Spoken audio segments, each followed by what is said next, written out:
ناظرین، جیے پاکستان کے ساتھ میں خوش آمدید، میں ہوں حسن کمال۔ جیسا کہ آپ لوگ اور ہم سبھی جانتے ہیں انفیکٹ کہ پاکستان کے مسائل جو ہیں وہ ایسے ہیں جو شاید پاکستان بننے کے ساتھ ہی وہ چلتے آ رہے ہیں اور ان مسائل میں کوئی فرق نہیں آ رہا۔ پاکستان کے ایک بہت مشہور کالم نگار تھے، عمر قریشی ان کا نام تھا، ڈان میں لکھتے تھے، تو انہوں نے ایک دفعہ یہ کیا اپنی وفات سے کچھ دن پہلے کہ انہوں نے ایک کالم اپنا جو 1960 میں لکھا تھا اسی کالم کو واپس چھاپ دیا تقریباً 35 سال بعد۔ اور وہ کالم ایسا تھا کہ وہ اس میں جو انہوں نے مسائل اس میں انہوں نے آگاہ کیے تھے وہ سارے مسائل وہی تھے 35 سال بعد بھی پاکستان کے جو اس سے پہلے تھے۔ تو مسائل اور اس میں کوئی کمی بیشی نہیں ہو رہی، مسائل بڑھتے جا رہے ہیں، انتہا پسندی عروج پہ پہنچ رہی ہے اور اب اس کی حد بھی کوئی نہیں ہے۔ مہنگائی، کرپشن، یہ سارے مسائل ہیں اور ہم سب کو اب وہ ڈے ٹو ڈے بیسس پہ افیکٹ کر رہے ہیں۔ پاکستان آگے کہاں جائے گا؟ پاکستان دنیا میں بہت ساری تبدیلیاں آ رہی ہیں، عرب سپرنگ آئی ہے، کیا پاکستان میں بھی ایسا کچھ ماحول بن سکتا ہے؟ آگے کیا ہوگا؟ آگے الیکشن آ رہا ہے 1 سال بعد، کس طرح پاکستان جا رہا ہے؟ یہ ہم ساری چیزیں آج ڈسکس کریں گے۔ ہمارے مہمان جو ہیں جانی مانی شخصیت ہیں، پاکستان کی ایک بہت important political personality Haider Rizvi sahab, جن کا تعلق MQM سے۔ Sir welcome to the programme. Thank you. I'll start off with one basic thing کہ جیسا کہ ابھی میں نے ہائی لائٹ کیا کہ ہم انتہا پسندی سے شروع کرتے ہیں جو ایک کینسر کی طرح اب سوسائٹی میں اسپریڈ کر رہا ہے، اور وہ اب ایسا ہو گیا ہے کہ پہلے جو طبقے تھے جو اس سے سورٹ آف افیکٹڈ نہیں تھے، انتہا پسندی شاید ایک علاقے تک محدود تھی، اب وہ سیٹلڈ ایریا سے بڑھ کر اب ہمارے شہروں میں آ گئی ہے، اٹس ان آور کمیونٹی، اور اس کو ٹیکل کرنے کا کوئی اسٹریٹجی، کوئی ٹیکٹکس کوئی دکھ نہیں رہے ہیں۔ آپ لوگ اس کو کیسے دیکھ رہے ہیں اور کیا یہ ایک مسئلہ ہے جس کو ہم سالو بھی کر سکیں گے؟ حسن بہت بہت شکریہ، بہت ہی اہم سوال ہے، اور حقیقت یہ ہے کہ انتہا پسندی کے حوالے سے ریاست کا مائنڈ سیٹ تبدیل ہونا بہت زیادہ ضروری ہے، اور جو انتہا پسندی پہلے پاکستان کے باہر جو پڑوسی ممالک تھے، افغانستان اور اوپر کشمیر کی سطح پر، تو وہ جو انفلٹریٹرز وہاں پر موجود تھے اور جنہوں نے وہاں پر تباہ کاریاں پھیلائیں، ایک مخصوص صورتحال کے بعد ان کی بندوقیں خود پاکستانیوں کی طرف مڑ گئیں، اور پاکستان میں مختلف ناموں پر، کہیں مذہب کے نام پر، کہیں مسلک کے نام پر، کہیں لسانیت کے نام پر انتہا پسندی کو فروغ دیا گیا، اور جب جہاں جیسے چاہا لوگوں نے انتہا پسندی کو تاش کے پتوں کی طرح استعمال کیا اور اس کو ٹرمپ کارڈ کے طور پر استعمال کیا۔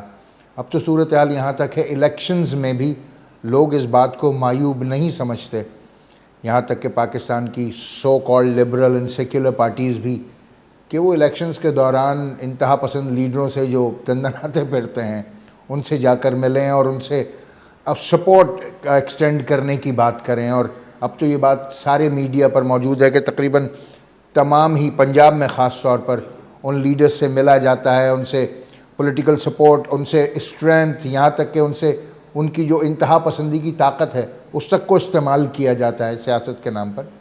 تو وہ تو ایسا لگ رہا ہے کہ جیسے وہ ہمارے معاشرے کا ایک ایسا حصہ بن گئی ہے بدقسمتی سے، کہ جس کو آپ انگریزی میں کہتے ہیں کہ now you have to learn live with it. اور Is it that bad the situation? this is extremely bad، اور جو صورتحال اس وقت پورے پاکستان میں ہے، کون سا پاکستان کا ایسا علاقہ ہے جو انتہا پسندی کی زد سے محفوظ رہا ہے؟ کراچی، جس کو کہ میں پاکستان کا سب سے زیادہ ماڈریٹ شہر مانتا ہوں، اور میرا یقین ہے کہ کراچی اس وقت ملک کا سب سے زیادہ ماڈریٹ شہر ہے، جو ابھی تک اس طریقے سے انتہا پسندوں کے ہاتھ میں نہیں گیا جس طرح پاکستان کے دیگر شہر چلے گئے ہیں۔ یہاں پر بھی جو کالعدم تنظیمیں ہیں، جو عسکریت پسند ہیں، جو دہشت گرد ہیں، جو مسلک اور مذہب کے نام پر قتل و غارت گری کرتے ہیں، ان کی طاقت بھی روز بروز بڑھتی چلی جا رہی ہے یا بڑھائی جا رہی ہے؟ اچھا، یہ انٹرسٹنگ پوائنٹ آپ نے کہا بڑھائی جا رہی ہے، تو کون بڑھا رہا ہے اس کو؟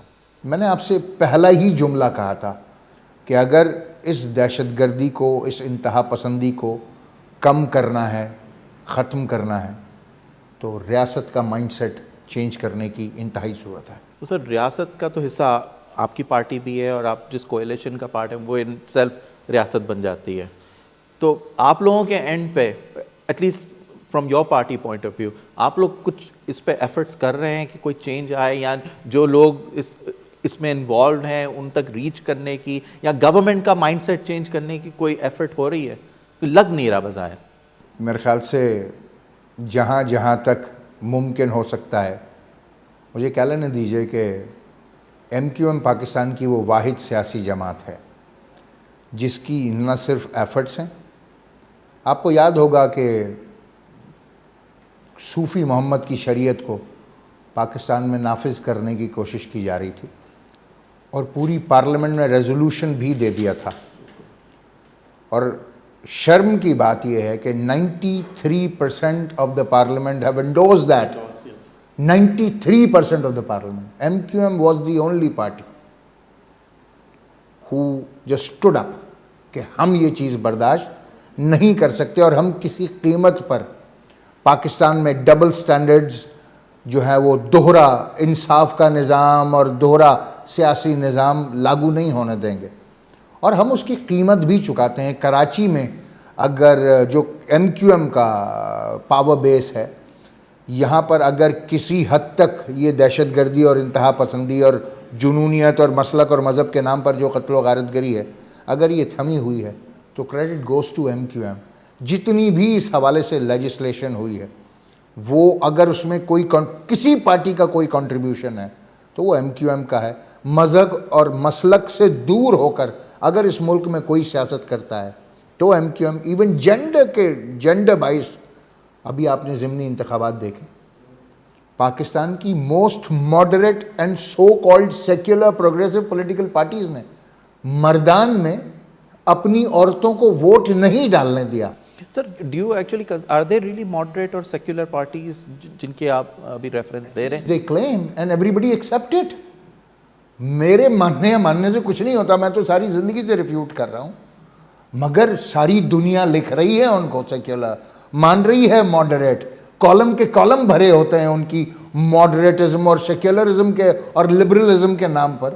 ساری دنیا کے پاس تو یہی پرسیپشن ہے، مگر وہ لوگ جو اس ملک میں عورت کو ووٹ نہ ڈالنے دیں، اپنی کانسٹیٹوئنسی میں، اپنے حلقے میں جہاں ان کی حکومت ہو، ان کی طاقت ہو، ان کی اپنی عورتیں ہوں، وہ اگر عورتوں کو ووٹ نہیں ڈالنے دیں، ووٹ نہ کرنے دیں، تو پھر کس بات کی جمہوریت، کس بات کا لبرلزم اور سیکولرزم، کس بات کا ماڈریٹزم؟ سر، آپ نے ابھی جمہوریت کی بات کی، so we will continue on this whole thing in the ambit of extremism.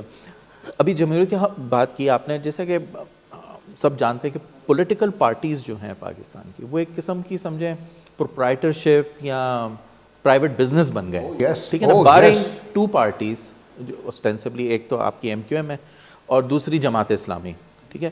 ایک آپ لوگوں میں کو ریلیشن شپ ہے کہ ان دا سینس کہ دونوں پارٹیز میں کوئی لیڈرشپ کا فیملی ممبر انوالو نہیں ہے، ٹھیک ہے۔ These are the only two political party, باقی سب parties be it PTI ہو یا Nawaz PML, family own business ہے۔ تو ایسے ماحول میں کیا جمہوریت کو فروغ دیا جا سکتا ہے؟ Can democracy really grow in Pakistan? Of course not.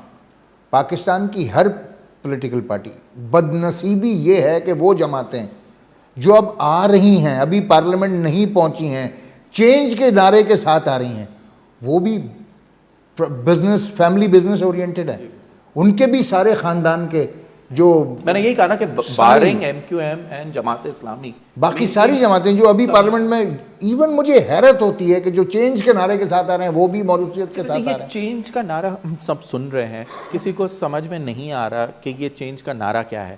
ہم ایک بریک پہ جاتے ہیں اور بریک کے بعد یہ ڈسکس کریں گے کہ یہ چینج ایکچولی ہے کیا۔ ایک بریک کے بعد ناظرین پھر حاضر ہوتے ہیں.